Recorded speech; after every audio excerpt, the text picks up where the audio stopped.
కథా రమణీయం అలరించే చందమామ కథలు సమర్పణ బంధకవి రమణ.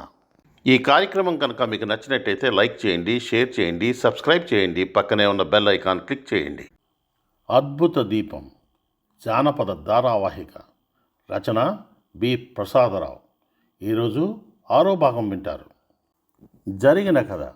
తన కుమార్తెను అలాడీన్కి ఇచ్చి చేస్తానని మాట ఇచ్చి 3 నెలలు గడువడిగిన రాజుగారు మంత్రి మాటలు విని అన్నమాట కాస్త తప్పి గడువు లోపలనే తన కుమార్తెను మంత్రి కొడుకిచ్చి పెళ్లి చేసేశాడు. ఈ సంగతి తెలిసి అలాదీన్ దీపం బోతుం సహాయంతో పెళ్లి నిష్ఫలమయ్యేట్టు చేశాడు. పెళ్లి రద్దయిపోయింది. పెళ్లి వినోదాలన్నీ కట్టిపెట్టబడ్డాయి. ఆ తర్వాత రాజు కూతురు బుదూరుకు మంత్రి కొడుకు జరిగిన పెళ్లి రద్దయిపోయిందని, రాజుగారు మంత్రి కొడుకును దూర ప్రాంతానికి పంపేశారని ప్రజలందరికీ తెలిసిపోయింది. ఈ సంగతి విని అలాదీన్ ఎంతో సంతోషించాడు. తన దీపాన్ని మెచ్చుకున్నాడు. రాజకుమార్తె వివాహం ఎలా భగ్నమైనది తనకు తప్ప ఇంకొక మానవుడికి తెలియదు. అందుకు కూడా అతను చాలా సంతోషించాడు. త్వరలోనే రాజుగారు పెట్టిన 3 నెలల గడువు పూర్తయింది. అలాదీన్ తన తల్లిని రాజుగారి దర్శనం కోసం వెళ్ళమన్నాడు. ఆమె తనకు గల దుస్తులన్నింటిలోవి మంచివి ధరించి రాజసభకు వెళ్ళింది. ఆమె సభలో అడుగు పెడుతుండగానే రాజుగారు ఆమెను గుర్తించాడు. ఆయన తన మంత్రితో, అలాదీన్ తల్లి వస్తున్నది. గడువు తీరింది గనక అమ్మాయిని తన కుమారుడికిచ్చి చేయమంటుందనుకుంటాను. 3 నెలలు గడువు పెట్టిన సంగతి నాకు జ్ఞాపకం రావటం మంచిదైంది అన్నాడు. మంత్రి తనకు జరిగిన అవమానాన్ని ఇంకా మరవలేదు. ఆయన రాజుతో, మహారాజా, తమ వంటి వారు ఆడిన మాట తప్పకపోవడం మంచిదే కానీ చేసుకోబోయే అల్లుని గురించి కొంత తెలిసి ఉండటం కూడా అవసరమే. బొత్తిగా ముక్కు మొహం ఎరగని వాడికి పిల్లని ఎలా ఇస్తారు? ఈ అలాడీన్ గురించి నాకు తెలుసు కానీ మీకు బొత్తిగా ఏమీ తెలియదు. ఇతని తండ్రి ఒక పేద దర్జీవాడు, పేదరికంలోనే మరణించాడు. అలాంటి వాడి కొడుకు సంపన్నుడని ఎలా నమ్మటం అన్నాడు. దేవుడు కరుణిస్తే ఎవడైనా సంపన్నుడు కావచ్చు అన్నాడు రాజు. అలా జరిగిందైనా మనకు దాఖలా ఉండాలిగా. నా సలహా ఏమంటే ఈ అలాదీన్ను పెద్ద ఎత్తున కట్నం అడగండి. అతను తీసుకురాగలిగిన నాడు మనం కళ్ళు మూసుకునే సంబంధానికి ఒప్పుకోవచ్చు అన్నాడు మంత్రి. నువ్వు చెప్పింది దివ్యంగా ఉంది మంత్రి, ఆ ముసలావాణ్ణి ముందుకు రమ్మను అన్నాడు. మంత్రి పిలవగానే అలాదీన్ తల్లి రాజుగారిని సమీపించి ప్రణామం చేసింది. మేము చేసిన వాగ్దానాన్ని మర్చిపోలేదని అక్కగారు తెలుసుకోవాలి. అయితే మనం లోగడ పెళ్లి కూతుర్ని కట్నకారకుల గురించి మాట్లాడుకుని ఉండలేదు. పెళ్లి కూతురు రాజకుమార్తె అని గొప్ప పుట్టుక పుట్టిందని అక్కగారు మర్చిపోరాదు. పెళ్లి కూతురి కట్నంలో ఏమేమి ఉండాలంటే 40 పోత బంగారం పళ్ళాల నిండా రత్నాల రాసులు పొయ్యాలి. ఆ రత్నాలు కూడా పౌరులు నాకు కానుగ్గా ఇచ్చిన వాటి లాంటివి అయి ఉండాలి. ఆ 40 పళ్ళాలను 40 మంది అప్సరసలు లాంటి ఆడబానిసలు రాజభవనానికి పట్టుకురావాలి. వారి వెంబడి 40 మంది నల్లబానిసలు పహరా రావాలి. ఈ కట్నాలు తెచ్చి మా ముందు పెట్టిన మరుక్షణం పెళ్లి ఖరారవుతుంది. అది వరకే మీ కుమారుడు నాకు కానుక పంపి ఉన్న కారణం చేత నేను ఇంతకన్నా ఎక్కువ కోరదలచలేదు అన్నాడు రాజుగారు. ఈ కోరిక వినగానే అలాదీన్ తల్లికి గుండె ఆగిపోయినంత పనైంది. ఆమె రాజుగారికి మళ్ళీ ప్రణామం చేసి మారుమాట లేకుండా తిరిగి వచ్చేసింది. ఆమె ఇంట్లో అడుగు పెడుతూనే అలాదీన్తో, ఈ రాజకుమార్తె ప్రమేయం మనకు వద్దని నేను అప్పుడే చెప్పలేదుట్రా అన్నది. ఆమె అలాదీన్తో రాజుగారన్న మాటలు చెప్పి, పోనీ బంగారు పళ్ళారు రత్నాలు అంటే నేను ఒప్పుకుంటాను. నువ్వు అసలే పిచ్చిలో ఉన్నావు గనక ఆ భూగర్భంలో ఉన్న గుహకు వెళ్ళి చెట్ల మీద కాసే రత్నాలు ఒలిచి తెస్తావు. కానీ 40 మంది ఆడబానిసలను 40 మంది మగబానిసలను తెమ్మంటే అది మన వల్ల ఏ పనేనా నాయనా? నువ్వు మాత్రం ఎక్కడి నుంచి తెస్తావు? ఆ ముచ్చుముండా కొడుకు చెవిలో ఏదో ఊదబట్టే రాజు ఇంత కట్నం అడిగాడు కనుక ఈ ప్రయత్నం మానుకో, లేకపోతే ఊబిలో దిగబడిపోయినట్టు అవుతుంది ఈ పని బాబు అన్నది. అలాదీన్ మాటలకు నవ్వాడు. అమ్మా, రాగానే నీ మొహం చూసి నిజంగా చెడు వార్త తెచ్చామని భయపడ్డాను. కానీ నువ్వు ఉత్తపుణ్యానికే కంగారు పడుతున్నావని నాకు ఇప్పుడు తెలిసిపోయింది. నేను ఇవ్వగలిగిన దానిలో రాజుగారు అడిగింది ఎన్నో వంతు. అందుచేత నువ్వు నీ పిచ్చి అనుమానాలన్నీ కట్టిపెట్టి ముందు వంట చెయ్యి. నాకు ఆకలి దహించుకుపోతున్నది. ఇక రాజుగారి మాట అంటావా? అదంతా నేను చూసుకుంటాలే అన్నాడు అతని తల్లితో.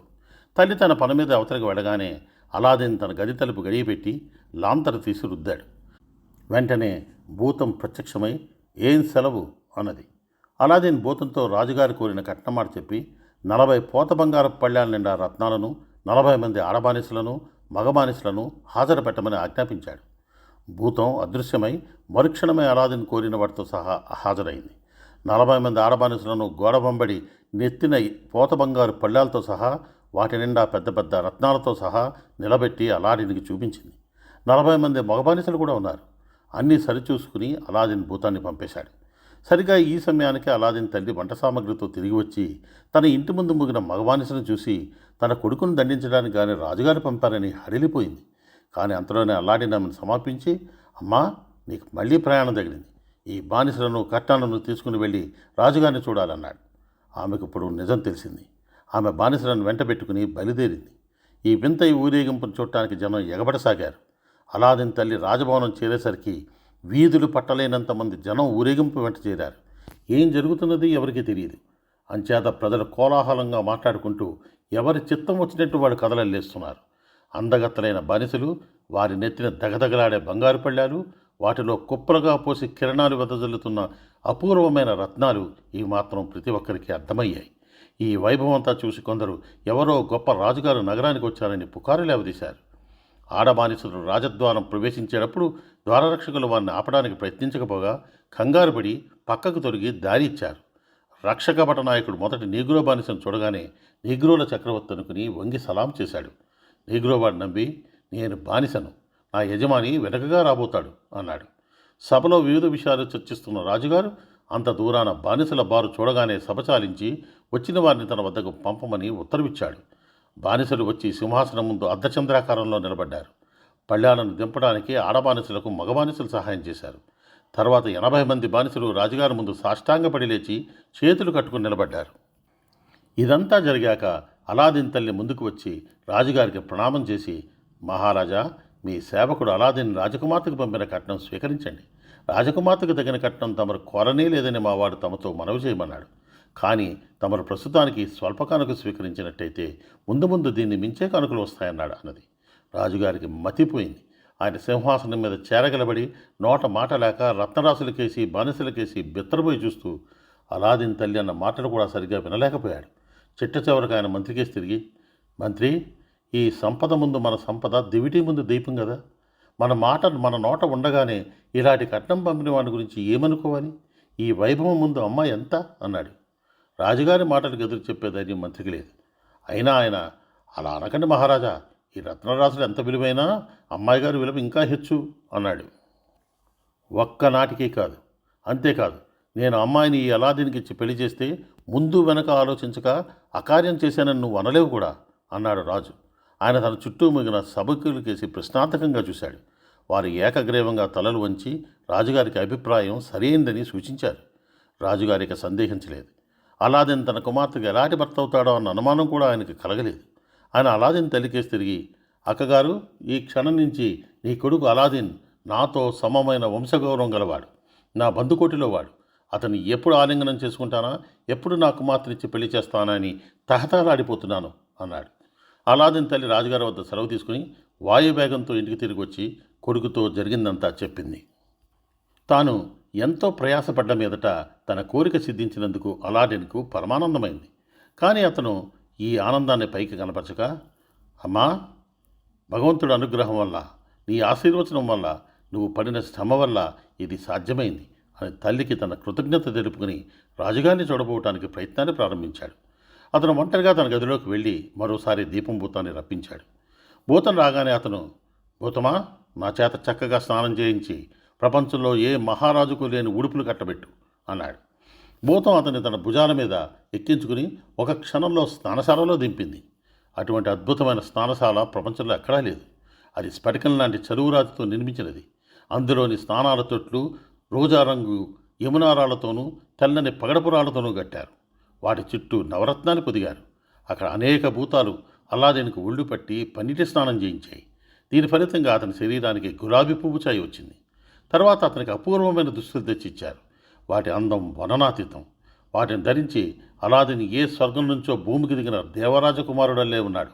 భూతం అతన్ని తిరిగి ఇంటికి తెచ్చి చేర్చింది. అలాదీన్ భూతంతో, నాకిప్పుడు ఒక మేలుజాతి గుర్రం కావాలి. అలాంటి గుర్రం రాజుగారి దగ్గర కూడా ఉండకూడదు.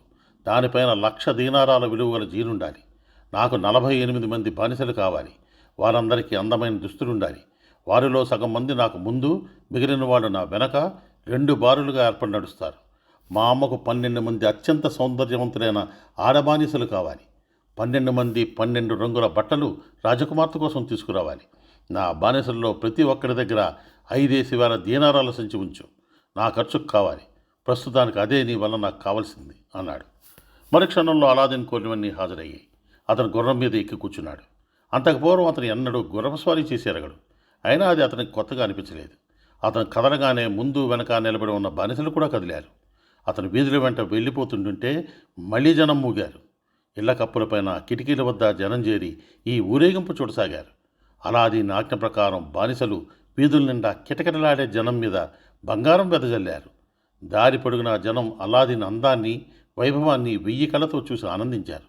అతను వస్తున్నాడన్న వార్త రాజుగారికి ముందుగానే తెలిసింది. ఆయన అలాదీన్కి స్వాగతం చెప్పడానికి వేచి ఉన్నాడు. అలాదీన్ని చూడగానే రాజుగారికి అతని విలువైన దుస్తులు, టీవీ కొట్టవచ్చినట్టు కనబడ్డాయి. ఆయన అతన్ని ఆలింగనం చేసుకున్నాడు. చుట్టూ ఉన్న రాజపరివారంలో వారందరూ పెద్ద పట్టిన హర్షధ్వానాలు చేశారు. బాజాలు మోగాయి. రాజుగారు అలాదీన్ని నడిపించుకుని సన్మాన భవనానికి తీసుకుని పోయి తన పక్కనే కూర్చోబెట్టుకుని, అలాదీన్, నీ పెళ్లికి 3 మాసాలు గడువు అడిగినందుకు విచారిస్తున్నాను. నిన్ను అల్లుడుగా చేసుకునేందుకు ఎగురు గంతు వేయని మహారాజు ప్రపంచంలో ఉంటాడనుకోను అన్నాడు. ఆ తర్వాత కథ ఏం జరిగిందో తెలుసుకోవాలనుందా? దానికోసం వచ్చే భాగం కోసం వేచి ఉందాం. అంతవరకు సెలవు.